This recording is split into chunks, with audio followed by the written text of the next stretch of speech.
Bienvenidos. Miren el capítulo primero del libro de Génesis, versículo 26 de las Sagradas Escrituras.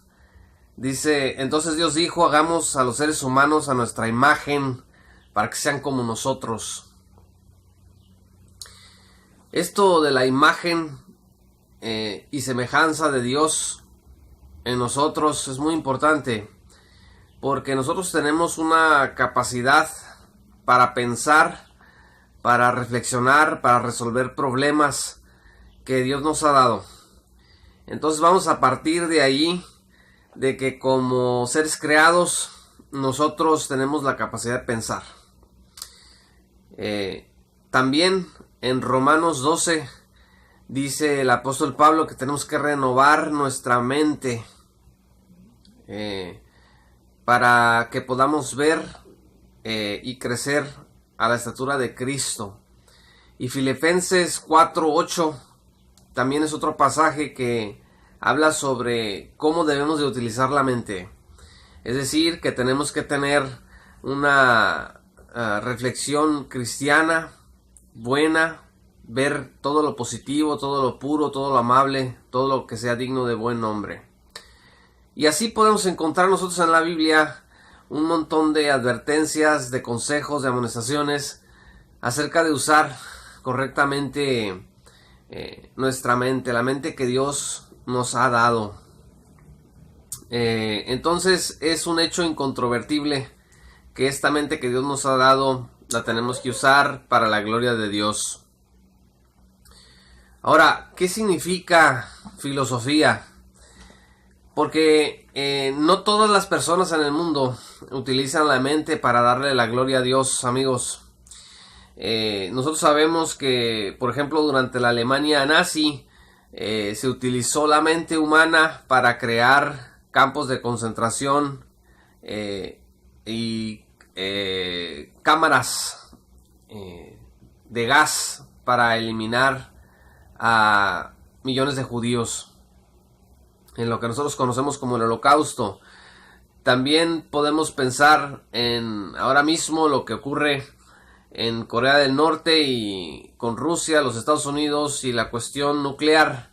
Pues todas esas son maneras de utilizar el pensamiento para crear armas de destrucción masiva.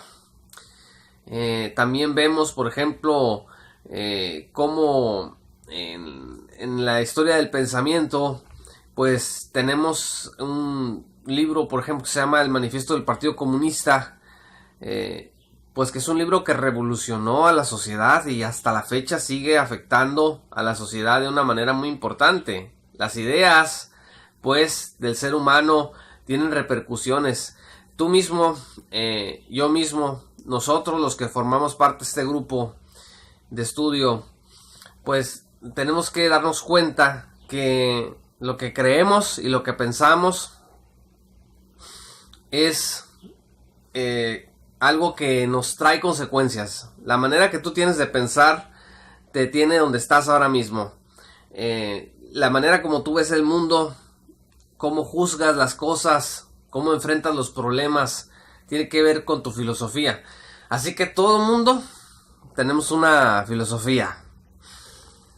Inclusive la gente que es sarcástica tiene una filosofía. La gente que nada más busca el placer tiene una filosofía.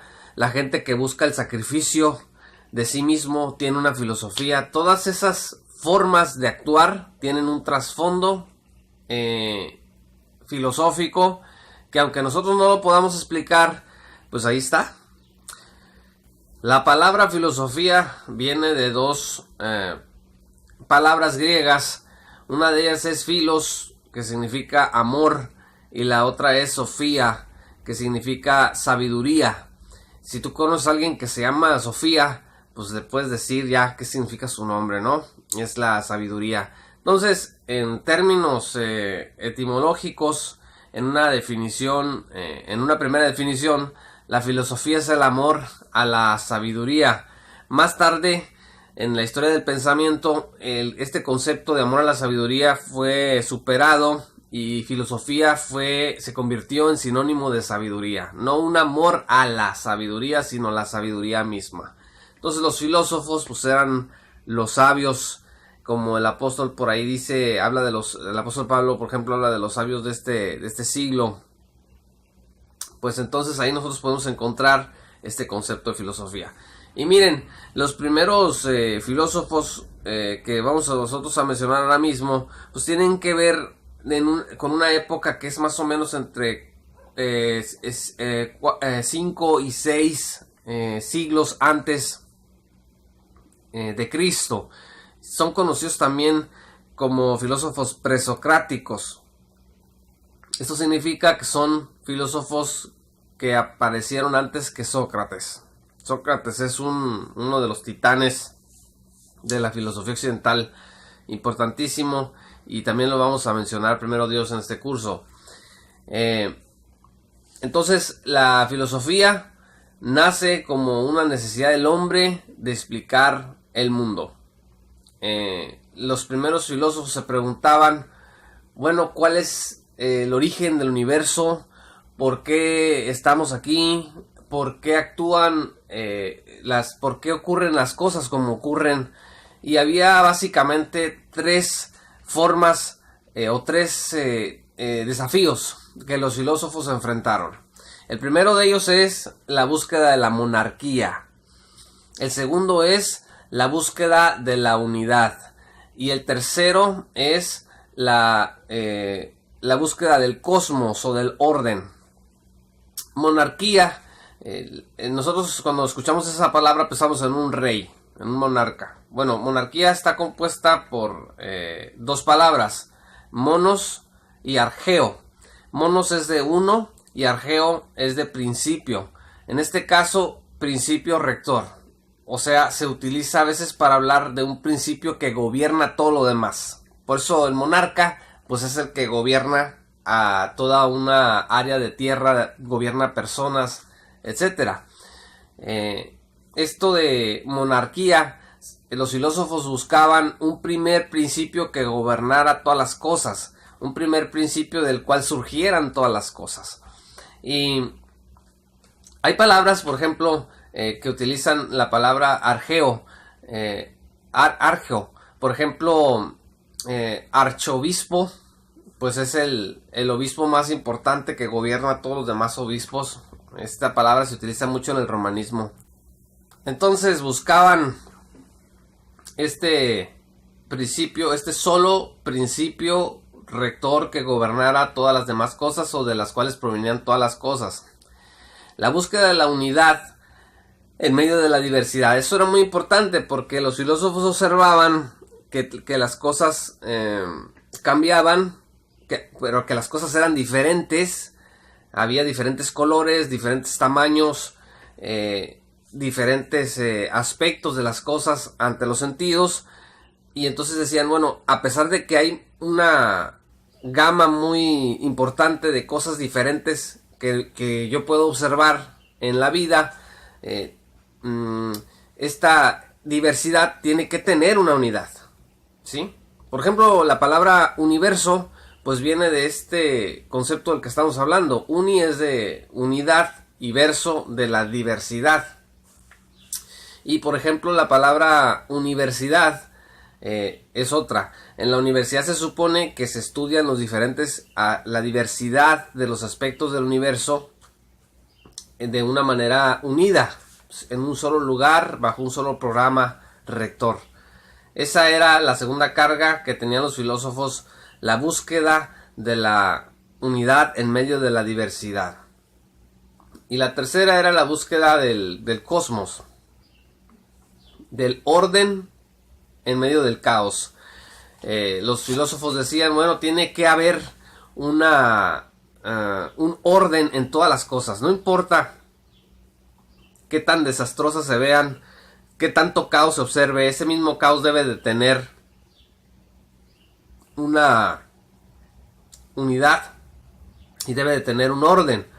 Este orden, por supuesto, por ejemplo, si nosotros vemos los desastres naturales, cuando llega un tornado, derriba las casas, rompe las presas, tira los árboles, etcétera. En medio de todo ese caos tiene que haber una explicación ordenada del fenómeno. Y bueno, pues ahora mismo, en aquel entonces no tenían esos conocimientos, pero ahora mismo podemos ver que todo tiene un origen de carácter biológico, ¿sí? Por eso podemos hacer pronósticos del tiempo, la condensación, hay respuestas físicas y científicas a por qué se dan estos fenómenos de los que estamos hablando, no nada más los tornados, también los temblores, etcétera. Entonces, el primer filósofo que trató de responder a estas preguntas del que vamos a hablar se llama Tales de Mileto. Y Tales de Mileto decía que la realidad tenía su origen en el agua. Y tú puedes pensar que el agua no tiene nada que... O sea, ¿cómo que todas las cosas vienen del agua? Bueno, Tales de Mileto decía que tú puedes observar que todas las cosas que existen en el mundo observan tres posibles estados. El primero de ellos es líquido, el otro es gas y el otro es sólido. Dice, todas las cosas que yo miro o están líquidas, o son gases o vapores, o están sólidas. Entonces decía él, bueno, pues el agua tiene esa característica de tener esos tres estados. Además de eso, decía que no se puede sobrevivir sin agua. Las semillas necesitan agua para crecer, los seres humanos necesitan agua para vivir. Entonces, de alguna manera, el agua debía de ser ese principio de unidad, ese monarca, ese principio rector, gobernador de todas las cosas, del cual provenían todas las cosas. Entonces, vemos nosotros que el agua cumple este papel que Tales de Mileto consideraba ser la fuente de todas las cosas. Entonces irrumpe en la escena otro filósofo que nosotros conocemos como Pitágoras. Los que han estudiado la educación básica, media y media superior, pues se recordarán del teorema de Pitágoras. Y Pitágoras está asociado con los números. Pues claro, porque él consideraba que los números tenían un significado místico, tenían un significado espiritual. Él tenía inquietudes espirituales y encontró en los números un significado más profundo. De hecho, nosotros cuando pensamos en un número, pensamos en una idea, en una esencia. Eso es lo que él creía. Si yo te digo que tú me muestres el número 2, por ejemplo, lo más seguro es que tú hagas el dibujo, ¿sí? Hagas por ahí una especie de garfio y una línea horizontal. Pero en realidad esa es una representación del 2. El 2 en realidad es una entidad, vamos a llamarle así, que existe en el pensamiento y que pues resulta ser una esencia. Entonces asignó un significado místico a los números. Pitágoras decía que el número perfecto era el número 10. ¿Será que por esta razón la máxima calificación que podíamos sacar nosotros es un 10? Decíamos, te sacaste un 10. Bueno, pues ahí tienen ustedes una pista quizá de la razón por la cual el 10 es la cantidad más alta que una persona se puede sacar en un examen.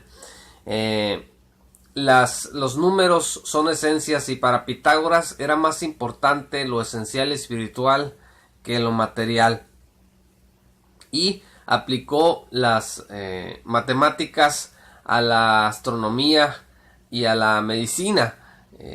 Es importante ver que estos trabajos de él sirvieron para poder por ejemplo, establecer una guía de los barcos en alta mar, que pudieran también medirse el tiempo viendo las estrellas, y otros logros que se consiguieron a partir de este trabajo de Pitágoras.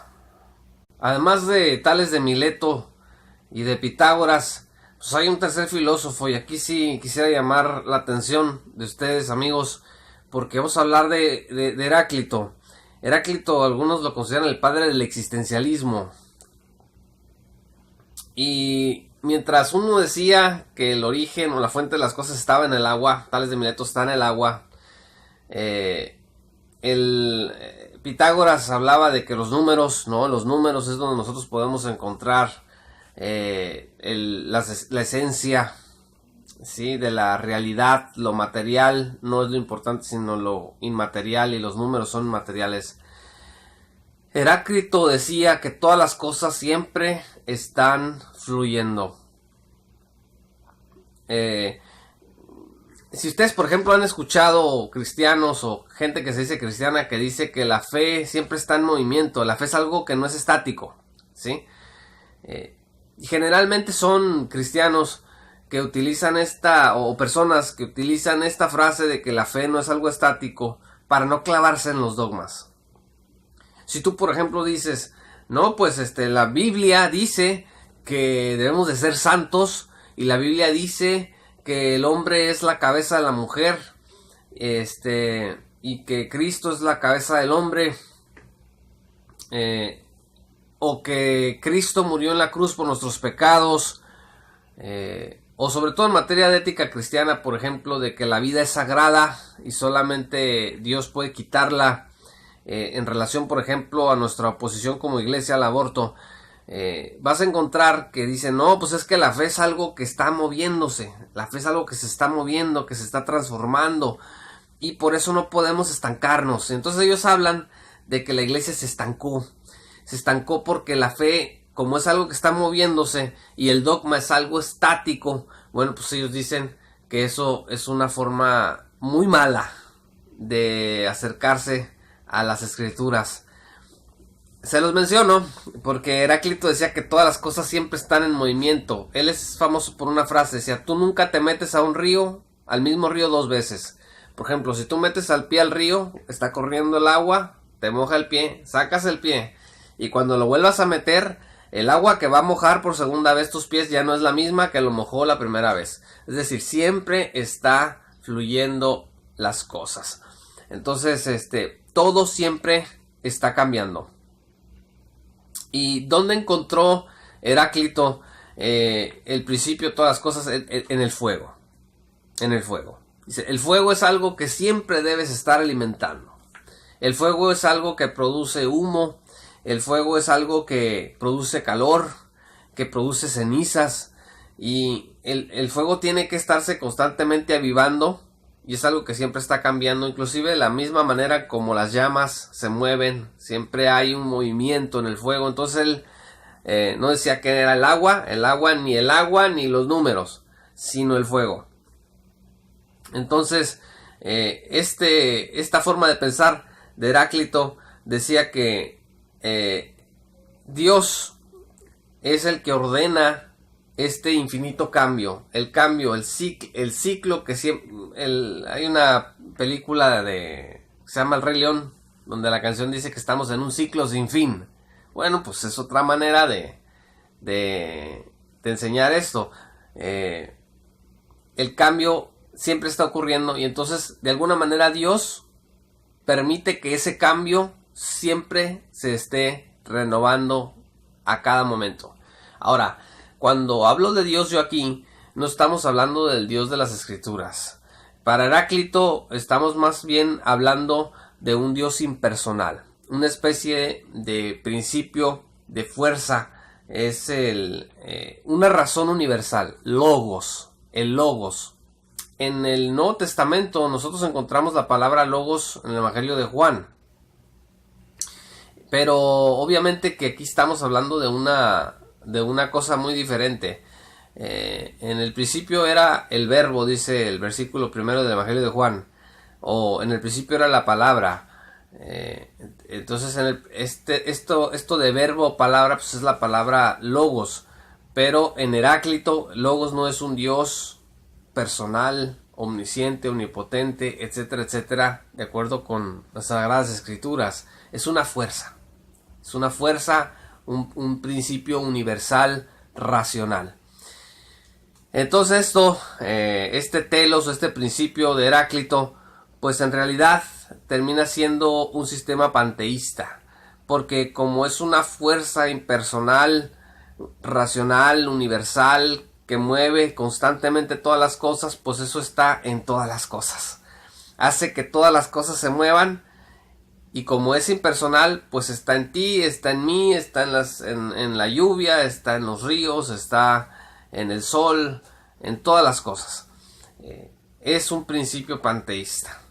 Ahí tienes entonces, amigos, tienen ustedes otra de las pistas que nos ayudan a entender el pensamiento moderno. Estamos hablando de hace muchísimos años, y ahorita algunos, cuando hablan de estas cosas, pues las hablan como si las acabaran de descubrir.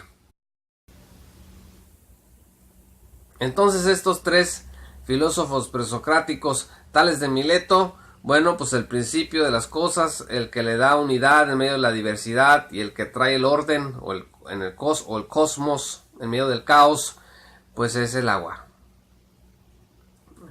Pitágoras dice, eso dice Tales de Mileto. Pitágoras dice, no, pues son los números, las esencias, porque son más importantes que lo material, es lo inmaterial, y los números son inmateriales, y ellos explican el origen de las cosas.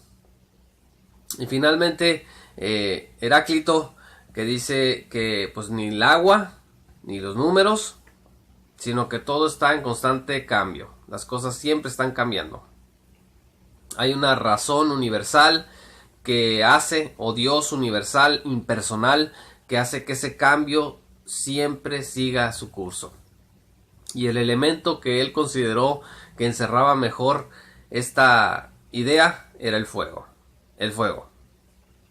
Les invito a estar pendientes para ver el siguiente video. También a los caballeros, pues tienen permiso de dejarse crecer la barba durante este curso informal de filosofía. Les mando un saludo, y no dejen de en los comentarios del grupo pues poner las inquietudes que tengan para que podamos desarrollar, si ustedes lo desean, una retroalimentación que nos sirva para seguir ahondando en estas cosas. Gracias y hasta pronto.